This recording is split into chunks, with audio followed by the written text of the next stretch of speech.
वालेकुम everyone, welcome back.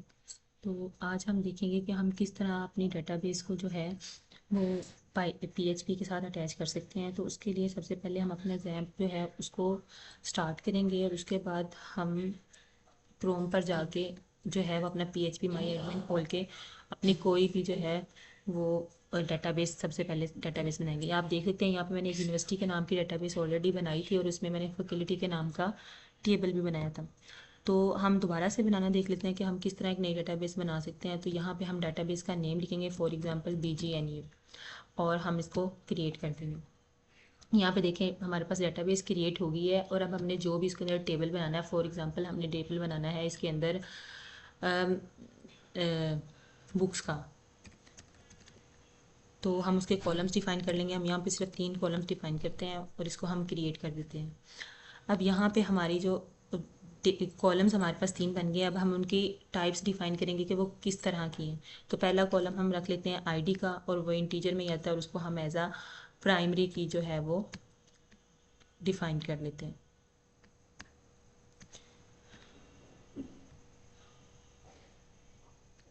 Next अगला column जो है वो हम बना लेते हैं सब्जेक्ट्स का और उसकी हम डाटा टाइप रखेंगे varchar और उसकी लेंथ हम कोई भी जो है वो डिफाइन कर देते हैं। नेक्स्ट हमारा तीसरा कॉलम जो है वो हम टीचर्स का रख लेते हैं कि हमें कौन सा टीचर जो है वो पढ़ा रहा है और उसकी भी हम डाटा टाइप जो है वो varchar और लेंथ जो है वो हम डिफाइन कर देते हैं। ये सारा कुछ करने के बाद हम लास्ट पे जाएंगे और इसको सेव के बटन पे क्लिक करके इसको सेव कर लेंगे। नाउ यू कैन सी कि मेरी जो डेटाबेस है उसके अंदर टेबल भी क्रिएट हो चुका है आईडी, सब्जेक्ट्स और टीचर्स के नाम का, और उनकी हमारे पास डाटा टाइप्स भी डिफाइन है। लेकिन अभी हमने उनके अंदर कोई भी वैल्यूज़ जो हैं वो इंसर्ट नहीं की।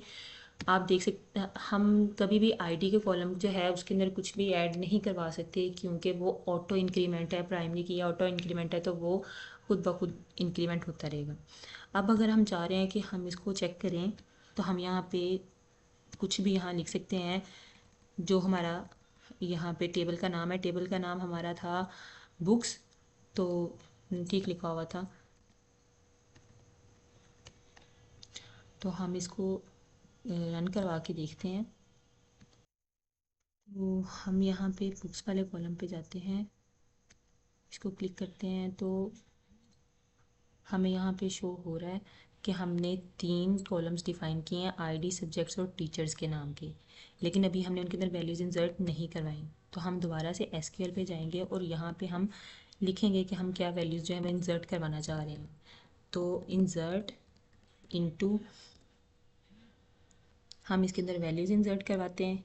इंसर्ट इनटू का एक कॉलम बनाएंगे, लिखेंगे डेटाबेस। इंसर्ट इनटू हमारा टेबल का नाम क्या है, बुक्स, तो हम यहाँ पे लिखेंगे इंसर्ट इनटू बुक्स और उसके बाद हमारा जो टाइटल है वो, और हमारे ये जो हमने सबसे पहले क्या रखा था, आईडी थी हमारे पास और नेम था और सब्जेक्ट था। तो हम इसके अंदर किस किस चीज़ के अपने 3 कॉलम्स डिफाइन करेंगे, वो कौन कौन से हैं। आईडी तो हमारी ऑटो इंक्रीमेंट होती रहेगी, तो हमारे पास ये 2 कॉलम्स हैं सब्जेक्ट्स और टीचर्स के। तो हम यहाँ पे लिखेंगे सब्जेक्ट्स और टीचर्स, इसको हम क्लोज़ करेंगे और इसके बाद हम इसके अंदर वैल्यूज़ इंसर्ट करवाएंगे जो भी हम वैल्यूज़ यहाँ पे रखवाना चाह रहे हैं। तो हमारे पास फॉर एग्जांपल सब्जेक्ट्स की जगह पे हम ऊप लिख लेते हैं और उसके बाद हम टीचर की जगह पे जो है वो लिख लेते हैं, कुछ भी लिख लेते हैं, अली लिख लेते हैं। और उसके बाद हम इसको देखते हैं कि हमारी पहली जो वैल्यू है वो हमारे पास हुई है कि नहीं हुई इंसर्ट। तो हम इसको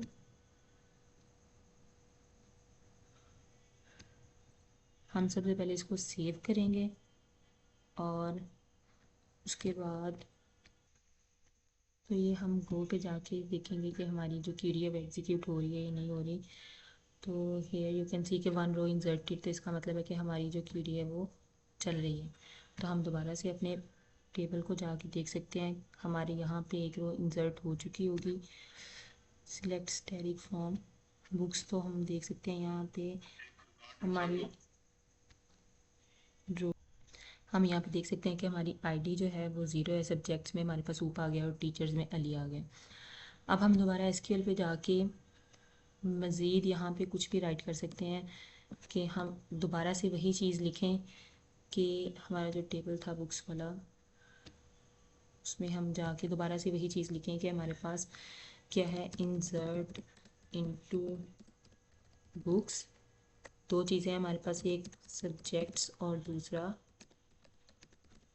टीचर्स, और उसके अंदर हम दोबारा से जो है वो वैल्यूज़ इंसर्ट करवाते हैं। अब हम जो है वो वैल्यूज़ कुछ और रख लेते हैं, फॉर एग्जांपल DLD, और कोई भी नाम ले लेते हैं और इसको हम दोबारा से जो है वो रन करके देखते हैं। हमारा क्या एरर आ रहा है, क्या एरर आ रहा है, डुप्लीकेट एंट्री है प्राइमरी की के लिए।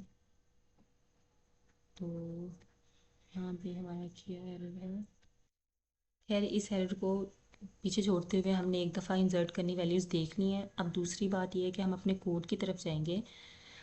मैंने यहाँ पे एक फ़ाइल क्रिएट की थी connection.php के नाम से, जिसमें मैंने डेटाबेस को कनेक्ट करने के लिए सिंपल कोड लिखा था कि सर्वर नेम जो है वो लोकल होस्ट होगा, यूज़र नेम जो होगा वो हमेशा रूट होगा, पासवर्ड कोई भी नहीं होगा। डेटाबेस पहले हमने यूनिवर्सिटी का देखा था, तो अब हमने BGNU के नाम से डेटाबेस बनाई है, तो हम यहाँ पे BGNU लिख लेते हैं। वही हमने connection is equal to MySQL i connect, ये हमने क्या किया है, हमने बिल्ट इन फंक्शन यूज़ किया जिसमें हम यूज़र नेम, जो भी सर्वर नेम है, यूज़र नेम है, पासवर्ड है और डाटाबेस को लिखते हैं। अगर तो ये कनेक्शन चला तो फिर डाटाबेस कनेक्टेड हो चुकी है, अदरवाइज़ जो है वो कनेक्शन फेल्ड है। तो इसको हम सेव करके, हमने इसको जैम्प में ही सेव करना है, तो हम जाके इसको रन करके देखते हैं। लोकल होस्ट, अभी हमारी PHP की फ़ाइल में पड़ा हुआ है connection.php के नाम से।